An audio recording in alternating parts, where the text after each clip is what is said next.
Commentaire de saint Thomas d'Aquin sur l'Évangile de Jean, chapitre 1er, suite.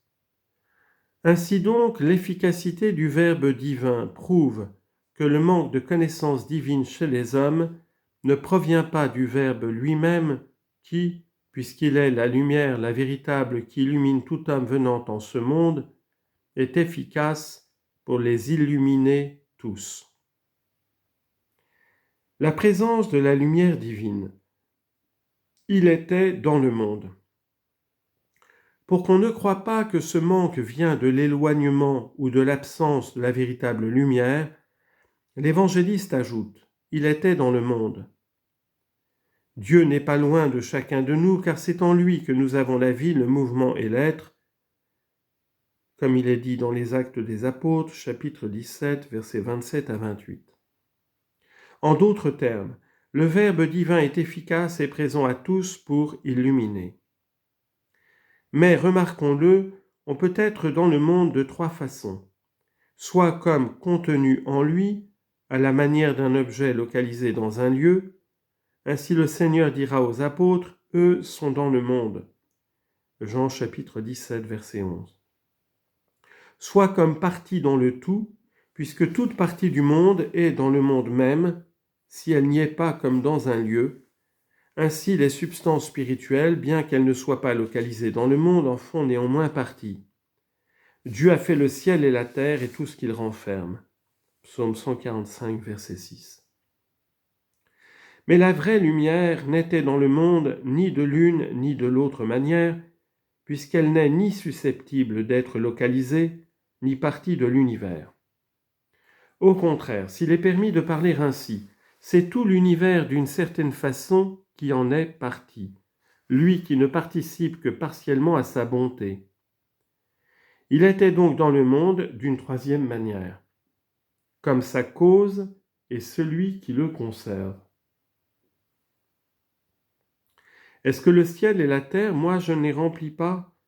Jérémie 23, verset 24. Cependant, il en va autrement du Verbe de Dieu, agent et cause de toutes choses et des autres agents.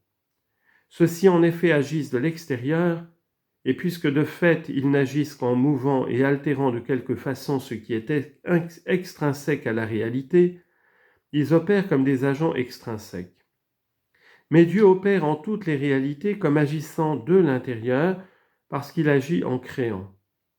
Or, créer, c'est donner l'acte d'être à la réalité créée, et puisque l'acte d'être est ce qu'il y a de plus intime en chaque réalité, Dieu qui en opérant donne l'acte d'être opère dans les réalités comme agissant de l'intérieur. Il était donc dans le monde comme donnant au monde l'acte d'être. On dit communément que Dieu est en toute réalité par son essence, sa présence et sa puissance. Pour le comprendre, il faut savoir que quelqu'un est dit être par sa puissance en tous ceux qui sont soumis à sa puissance. Comme le roi est dit être par sa puissance dans tout le royaume qui lui est soumis, sans toutefois y être par sa présence ni par son essence. Par sa présence, quelqu'un est dit être en toutes les réalités qui sont sous son regard, comme le roi est dit être par sa présence en sa demeure. Mais quelqu'un est dit être par son essence dans les réalités en lesquelles est sa substance, comme le roi est en un seul lieu déterminé. Nous disons que Dieu est partout, dans le monde par sa puissance, car toutes choses sont soumises à son pouvoir. Ainsi il est écrit, « Si je monte au ciel, tu y es, si je prends mes ailes dès l'aurore et que j'aille habiter aux confins de la mer, là encore ta main me conduira et ta droite me saisira. » Psaume 138, versets 8 à 10. Dieu est aussi partout par sa présence, car tout ce qui est dans le monde est nu et découvert à ses yeux. Hébreux, chapitre 4, verset 13. Enfin, Dieu est partout par son essence, car son essence est ce qu'il y a d'intime en toutes les réalités. En effet, chaque agent, en tant qu'il agit, doit nécessairement être conjoint à son effet de façon immédiate, puisque le moteur et ce qui est mu doivent être simultanés. Or, Dieu crée et conserve toutes choses selon l'acte d'être de chaque réalité.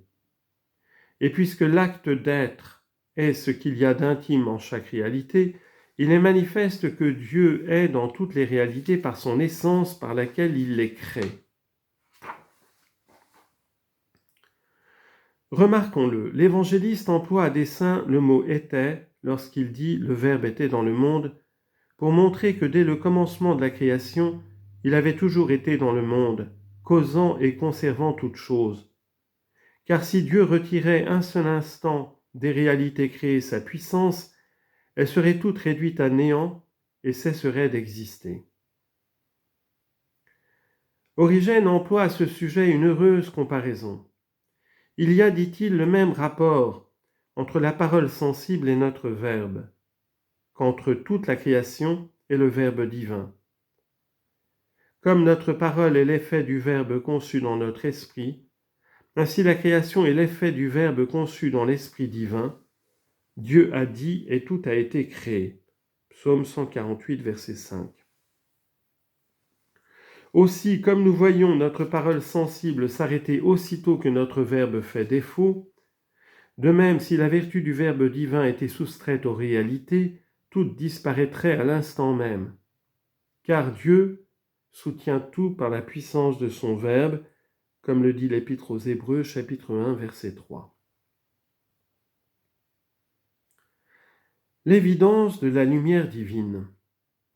Il est donc manifeste que le manque de connaissance de Dieu chez l'homme ne vient pas de l'absence du Verbe, puisqu'il était dans le monde. Et le monde a été fait par lui. Cette ignorance ne vient pas non plus de l'invisibilité du Verbe ou du fait qu'il se cache, puisqu'il a produit une œuvre en laquelle sa similitude resplendit de façon évidente.